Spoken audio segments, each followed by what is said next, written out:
Day 4 up here at Bright and Mount Beauty. So we're going to go through the Basso Astra, an amazing machine. I'll try and be as objective as I can, but to be honest, this is just top shelf.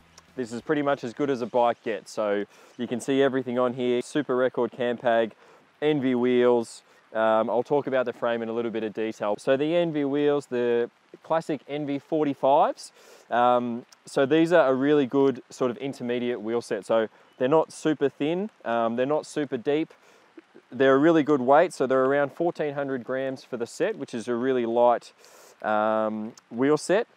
One thing I did notice with these in the crosswinds and in the heavy headwinds, you don't notice the deeper profile at all. So we had some not full-on crosswinds, but we certainly had some crosswinds descending Buffalo on our first day, and you wouldn't even know that these are a slightly deeper profile wheel. So not even the slightest hint of any sideways movement from the front.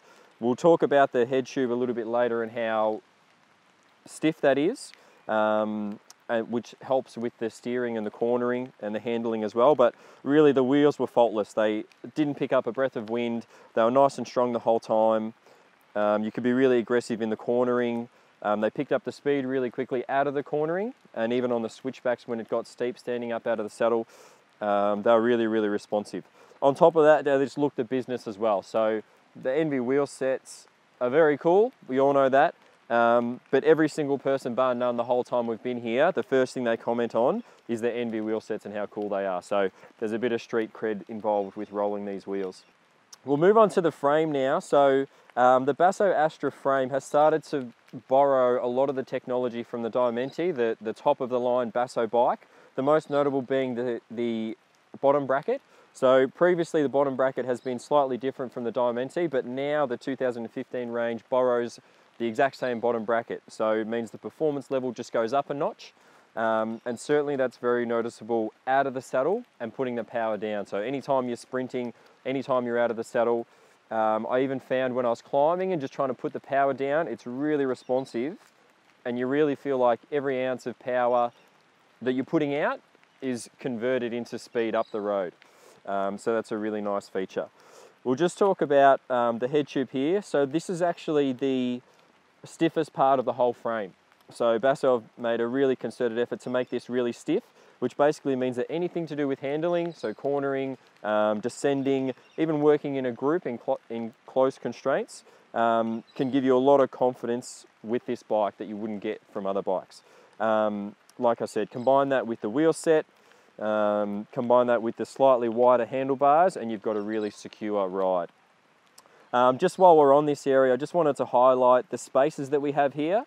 So the bike's Italian made, every little bit matters. So you can see even with the spaces, they're even branded Basso. So they're not just generic spaces that they've put in there to lift the handlebars up. They've even got their own Basso spaces, which just caps off the entire bike and just shows that they've thought of every single inch of this bike and how they can make it as flawless as possible. The stem here as well leads to a really bulbous end here, which again just helps to create that stiffness, that rigidity, and that confidence in the handling. As you can see, we're running Campag Super Record. I've never ridden Campag before actually. I'm normally just SRAM and Shimano. So the front took quite a little bit of getting used to. So the hoods are quite different, the shifting's quite different. Basically, if you've never ridden Campag before, where you would normally go up, that's down. And then the inside shifters here, which are the thumb levers, enable you to go up. A really nice feature of the Campag is that you can go up and down more than one gear at a time. So you can punch through 4 gears with one shift, which is a really nice feature, especially given the terrain that we're on over the last couple of days, where we're going sharp descents into inclines and vice versa. So I found that really nice. So with the Campag Super Record, this week, sorry, we've run the standard compact. So it's a 50-34. Given how light the bike is and how stiff the frame is, I'd be really confident running a higher gear ratio. So for this terrain, probably a Pro Compact, but for any everyday riding, I'd be really confident running a 53-39 and not feeling like I was going to run out of gears. Because it's so light, because it's so stiff, you can be confident that you're not going to run out of gears, and that even if you don't have the power that would normally dictate running a 5339, this bike will let you get away with it. So that's really nice. The front forks, so there's an increased offset in these front forks as opposed to the Diamante. So it's not Basso's endurance bike, but it's a kind of toned down version of their top of the line bike. So it's a little bit more comfortable. It's going to be a little bit more forgiving over long Ks. But at the same time, it still manages to hold on to a really classic look. And with the yellow and black paint job, it really stands out as well. So it's quite funny. You'd think bright yellow and black would be quite out there and a bit leery, but it manages to look really sophisticated and really polished, even with that sort of exaggerated paint job.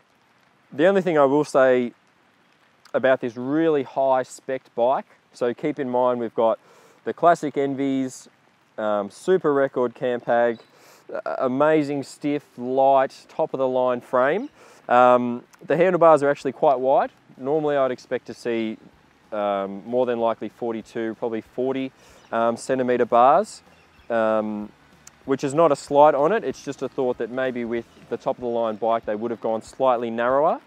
But again, the thinking might be, as it is, like I said, a toned down version of their top of the line and more based on clocking lots of Ks, they might have chosen that wider option. In summing up, this is an amazing bike. I've tried as best I can to pick out flaws and little things that they can improve, but at the end of the day I can't find anything. It climbs really well, it accelerates really well, the cornering and handling is second to none. If you've got a bit of cash to throw around and you're looking for a new bike, definitely have this on the top of your list.